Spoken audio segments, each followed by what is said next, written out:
Amniocentesis एक diagnostic test. आज के इस वीडियो के माध्यम से हम लोग जानेंगे एमनियोसेंटेसिस क्या है, एमनियोसेंटेसिस टेस्ट से क्या पता चल सकता है, एमनियोसेंटेसिस जांच के दौरान क्या होता है और क्या एमनियोसेंटेसिस टेस्ट का परिणाम तुरंत मिल जाता है। एमनियोसेंटेसिस क्या है? एमनियोसेंटेसिस एक डायग्नोस्टिक टेस्ट है।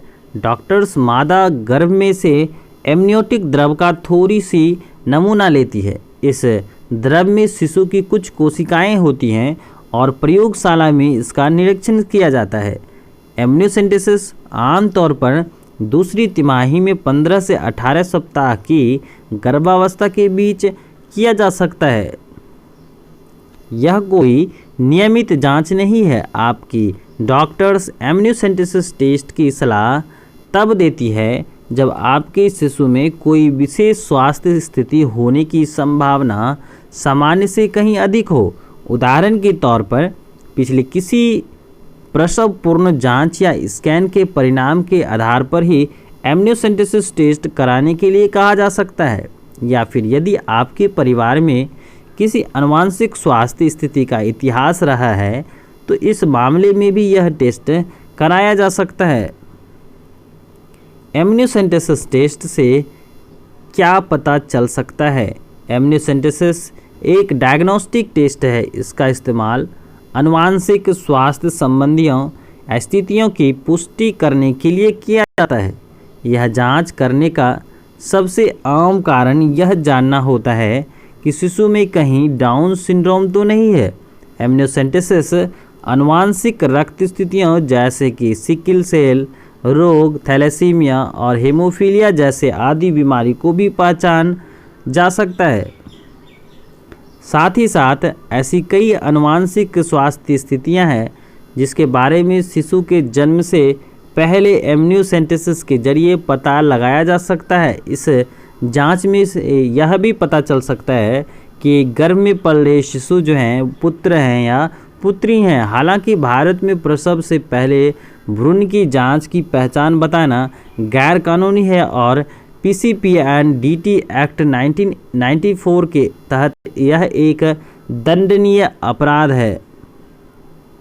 एमनियोसेंटेसिस जांच के दौरान क्या होता है? डॉक्टर्स मादा गर्भ में से एक पतली सुई अंदर डालती है और गर्भ में से एमनियोटिक द्रव का थोड़ा सा नमूना लिया जा सके।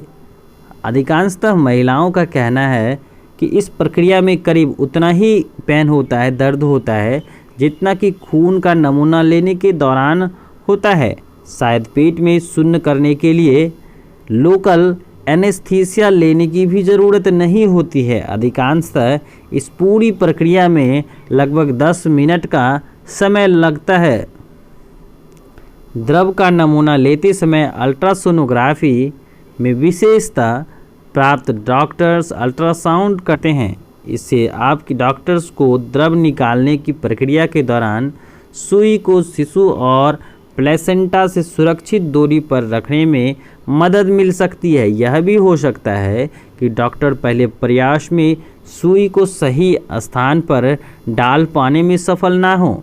अगर दूसरे प्रयास में भी सफलता नहीं मिलती है तो यह टेस्ट दोबारा किसी और दिन के लिए कहा जाता है।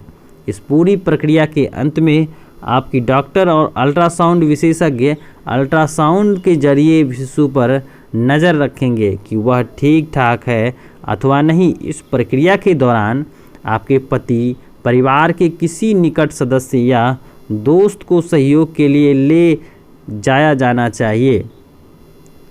बेहतर है कि आप एमनियोसेंटेसिस जांच कराने के बाद खुद गाड़ी ना चलाएं। इसीलिए सुनिश्चित करें कि पति या परिवार के कोई सदस्य आपको अस्पताल या डायग्नोस्टिक टेस्ट सेंटर तक ले जाने और वापस ले जाने का काम कर सकें। क्या एमनियोसेंटेसिस टेस्ट का परिणाम तुरंत मिल जाता है? इस टेस्ट के परिणाम तुरंत नहीं मिलते हैं। आपके द्रव के नमूने में मौजूद कोशिकाओं पर 2 तरह के लेबोरेटरी टेस्ट किए जा सकते हैं ताकि शिशु की आनुवंशिक बनावट के विशिष्ट पहलुओं का परीक्षण किया जा सके। यह टेस्ट में शीघ्र वितरण, संक्षिप्त विवरण ओवरव्यू मिल सकता है और परिणाम तक कुछ दिनों में उपलब्ध हो जाते हैं। वहीं दूसरे टेस्ट में विस्तृत विश्लेषण दिया जाता है और इनके परिणाम आने में 2 से 3 हफ्ते तक का समय लग सकता है। एमनियोसेंटेसिस टेस्ट इस बात की पुष्टि करता है कि आपके शिशु में कोई गंभीर स्वास्थ्य समस्याएं तो नहीं हैं। वह आपको यह निर्णय लेने में मदद करेगी कि आपको इस गर्भावस्था के साथ आगे बढ़ना चाहिए या नहीं। इस तरह का फैसला लेना अवश्य ही काफ़ी दुख भरा अनुभव होता है। आपका निर्णय जो भी हो, डॉक्टर उसमें आपका पूरा साथ देगी।